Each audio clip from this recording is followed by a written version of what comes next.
Welcome to Hornbill TV's budget review, ladies and gentlemen. I think all of us are looking at the budget right now, even as the assembly goes on.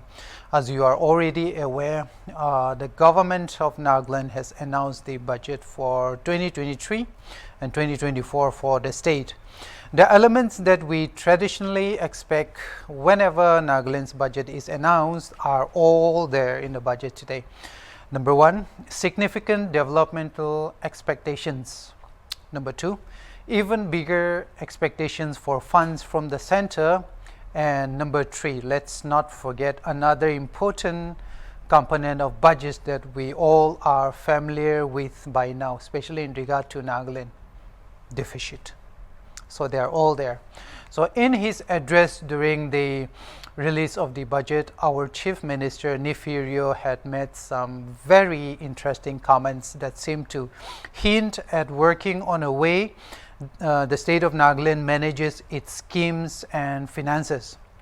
Earlier, opposition parties in the past had often urged for better financial management and, of course, transparency. This is something we've always been asking about. Who knows, the pressure of consecutive deficit budgets might also have forced the government to start speaking about the performance of our state. Or who knows, again, maybe Nefirio feels that the government needs to pull up its socks now. So what do you think? Whatever it is, what we know for sure is that the new government of Nagaland could be starting out on efforts to organize its wallet. For instance, Rio had announced that all the departments implementing centrally sponsored schemes would now be required to manage all receipts and, of course, expenditure as well as submission of utilization certificates through the PFMS portal. It smells like efforts are on to work on transparency in Nagaland, ladies and gentlemen. Okay, for those of you who might not know, the PFMS, or the Public Financial Management System, is a web-based online publication that was developed and is implemented by the Controller General of Accounts of the Department of Expenditure of the Government of India's Ministry of Finance. So with the new system, both the state of Nagaland and the central government can view all transactions that are undertaken from the single nodal account that is linked to the application. Nagaland is also migrated to this system with the hope that it will ensure greater transparency and, of course, efficiency. There are regulations in place, of course. For instance, the establishment is required to release the central share and the state's share within 30 days from the date of receipt of funds from the central government. That is one. So if you fail to do that, it would entail paying a penalty of 7% per annum on the amount of funds that have been received. Meaning, this rule will force all departments implementing the centrally sponsored schemes to move and work on their files on time, no more delaying.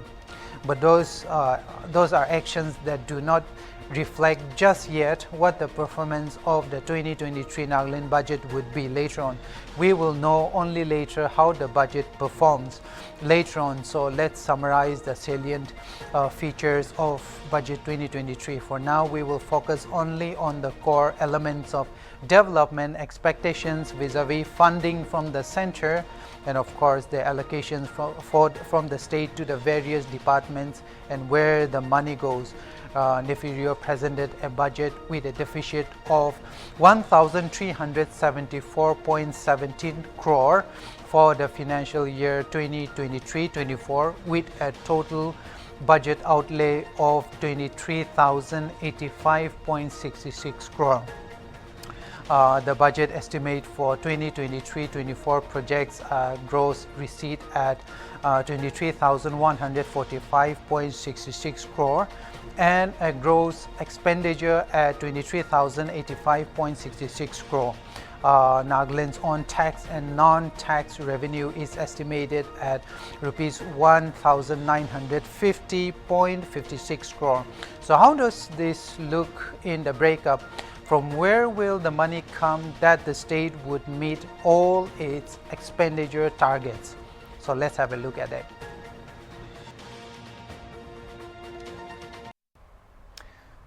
First, let's check out the components of the budget for Nagaland this time. The non-development aspects or ways and means advances, or WMA, makes almost the entire half of the budget. What are the ways and means advances? These are some of the elements that makes the WMA. There is a weird feature in the Indian economy that is called the WMA. So WMAs are temporary advances that are given by the Reserve Bank of India to the center and to the state governments to tide over any mismatch in receipts and payments.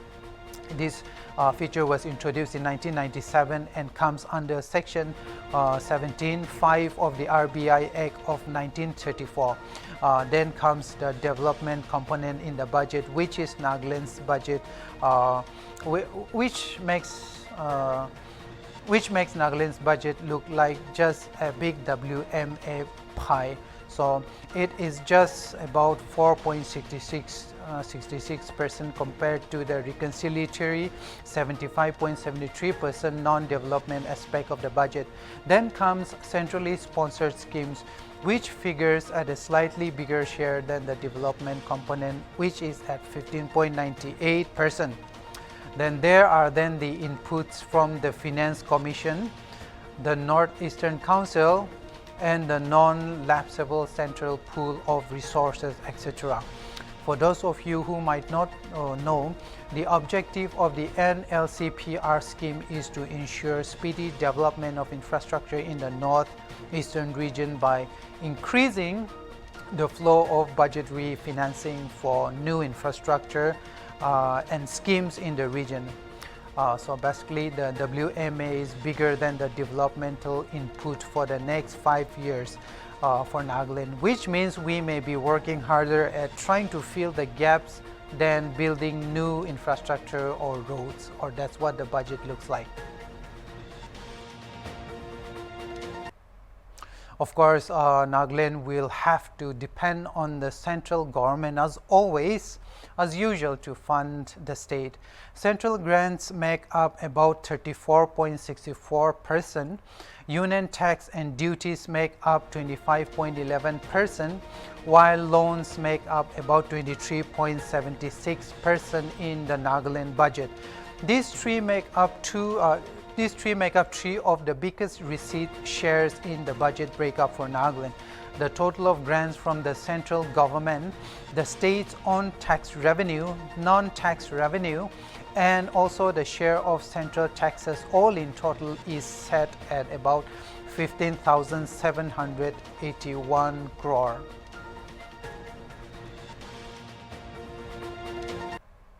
So where will all the money from the central grants and tax revenue go? Where will it go? They will go into several sectors, ladies and gentlemen. First, development, of course. Second, salaries and wages. 3, loan repayment. And 4, recurring expenditure. 5, interest, and 6, pension. Theoretically, development of the state of Nagaland will take about only 24.27% of the money. Then comes the biggest share of all, salaries and wages of the state government employees.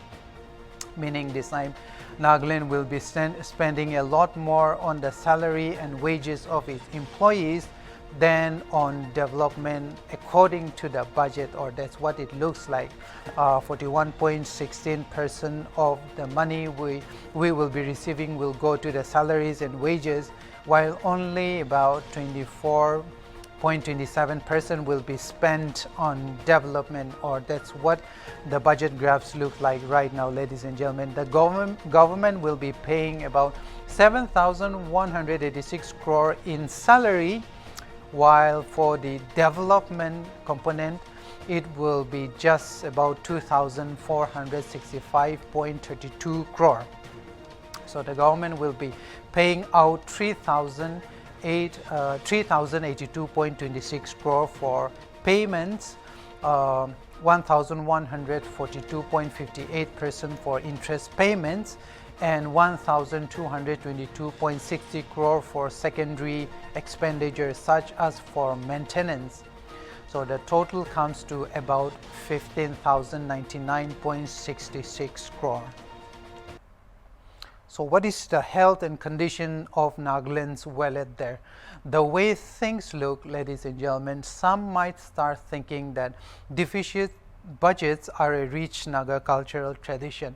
While the 2023 budget has a slightly lower deficit markup compared to the budgets of the recent past, the state of Nagaland is not new to it. The 2019 and 2020 budget had a deficit of about 1,611.98 crore.